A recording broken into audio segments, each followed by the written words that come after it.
Bem-vindos à aula de função de duas variáveis reais a valores reais, onde o tópico abordado vai ser o tema subconjuntos de nível. Primeiramente, vamos fazer a definição do que vem a ser a imagem de uma função de duas variáveis reais a valores reais definida em D. A sua imagem é o conjunto dos pontos f de xy com xy em D. Dado qualquer número real C, a gente vai dizer que o par ordenado xy no domínio está no nível C se a f calculada nesse ponto é igual a C. Fixado o número real C, o conjunto dos pontos de D que estão no nível C é simplesmente a imagem inversa de f por C, o qual é chamado subconjunto de nível ou curva de nível. É consagrado utilizar o termo curva de nível, mas algumas vezes a pré-imagem que se tem de um ponto não é necessariamente uma curva. Portanto, o nome mais correto seria subconjunto de nível. Mas para a gente, subconjunto de nível será sinônimo de curva de nível. Quando o número real C não pertence à imagem da f, claramente a sua curva de nível, o seu subconjunto de nível, é o vazio. Como primeiro exemplo, vamos considerar a função f dada por menos o quociente de y e x² mais y² mais 1. Vemos que o denominador dessa função é um número real positivo, portanto a f está definida em todo o R2. Para determinarmos os subconjuntos de nível de f, devemos resolver para cada número real C a equação menos o quociente de y dividido por x² mais y² mais 1 igual a C. Separaremos esse caso em dois, quando C igual a zero. Como o denominador nunca se anula, o numerador deve ser igual a zero. Portanto, a curva de nível do nível 0 é a reta y igual a zero. O segundo caso que vamos estudar é quando C é diferente de zero. Portanto, a gente pode dividir esses dois lados da equação por C e multiplicar pelo denominador, resultando nessa equação aqui. Essa equação nós podemos completar quadrados. Fazendo o completamento de quadrados, chegamos nessa equação, que só faz sentido quando o lado direito é um número não negativo, porque o lado esquerdo é um número não negativo por ser soma de dois quadrados. O denominador é sempre um número positivo, quando C é diferente de zero. Portanto, para que o lado direito seja não negativo, devemos ter que o numerador seja não negativo. Isso é, o nosso C vai estar variando entre menos 1 e 0, não podendo ser 0 pela nossa condição, e entre 0 e meio. Portanto, quando o C satisfaz alguma dessas duas condições, a curva de nível C é um círculo com origem situado no ponto 0, menos 1 sobre 2C, e o raio dele é a raiz dessa fração. A imagem da f é o conjunto fechado menos meio, meio, porque foi essas as condições que a gente conseguiu para o C. O C aqui ele está variando entre menos meio e meio, não podendo obter o valor zero, mas a gente já viu aqui em cima que o nosso C pode ser zero. Por isso que a imagem da função f é esse conjunto. Agora a gente vai ver as curvas de nível de f. Aqui a gente tem a reta y igual a 0. E aqui a gente vê os círculos no ponto 0, menos 1 sobre 2c.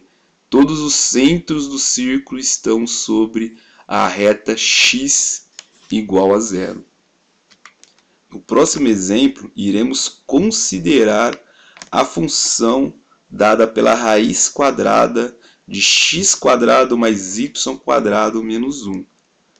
Como a gente só pode tirar a raiz de número não negativo, o domínio da f vai ser o conjunto dos pares ordenados, tal que esse número aqui ele é positivo. Isso é, o x² mais y² é maior ou igual a 1. Para determinarmos os conjuntos de nível de f, devemos resolver a equação f de x igual a c, no seu domínio. Devemos ter, portanto, que o c é um número não negativo, porque sendo a f dada por uma raiz quadrada, ela é um número não negativo. Elevando ambos os lados ao quadrado, podemos reescrever essa equação aqui como sendo x² mais y² é igual a c² mais 1, que nada mais é do que um círculo com centro na origem e raio raiz de c² mais 1. Como a condição de c foi que ele fosse um número não negativo, esse vai ser a imagem da função f. Isso é, a imagem da função f é o conjunto dos números reais não negativos. As curvas de nível de f são círculos concêntricos com centro na origem. No próximo exemplo, iremos considerar a função f de xy igual a y² menos x. Essa função faz sentido em todo o R2. Portanto, para determinarmos os subconjuntos de nível de f, devemos resolver a equação y² menos x² igual a c com xy em todo o R2. A gente vai separar em dois casos. Quando c igual a 0, a solução dessa equação é o par de retas y igual a x e y igual a menos x. Quando c é diferente de 0, podemos dividir essa equação por c. A solução dessa equação ou é uma hipérbole com focos no eixo x, se o c é diferente de 0, ou é uma hipérbole com foco no eixo y, caso c seja positivo. Não tivemos nenhuma restrição para o c. Portanto, a imagem da função f é o conjunto dos números reais. Veremos agora como são as curvas de níveis da função f. Aqui aqui em verde nós temos a curva de estar no nível 0. Nesse branco, nesse roxo e nesse roxo, nós temos que o c ele é negativo. Enquanto no amarelo, no azul, são as curvas de nível para o c positivo. No próximo exemplo, iremos considerar a função f de xy dado pelo quociente de y e x menos 1. O domínio da f é o conjunto dos pontos em R2, tal que o x é diferente de 1, porque não podemos ter o denominador igual a 0.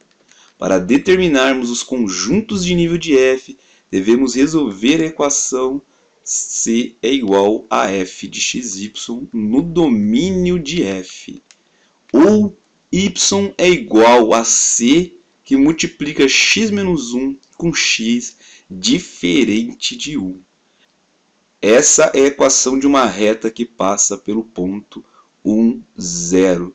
Mas temos a condição que não podemos ter x igual a 1. Portanto, as curvas de nível de f são retas que passam por um ponto 1, 0 e são furadas nesse ponto. Novamente, não tivemos restrição sobre o C. Portanto, a imagem da função f é o conjunto dos números reais. Aqui vemos as curvas de nível de f. Esse ponto onde concorrem todas as curvas de nível não pertence ao domínio da função f. Na verdade, a reta que está em laranja não pertence ao domínio da função f. Obrigado pela atenção e até a próxima aula.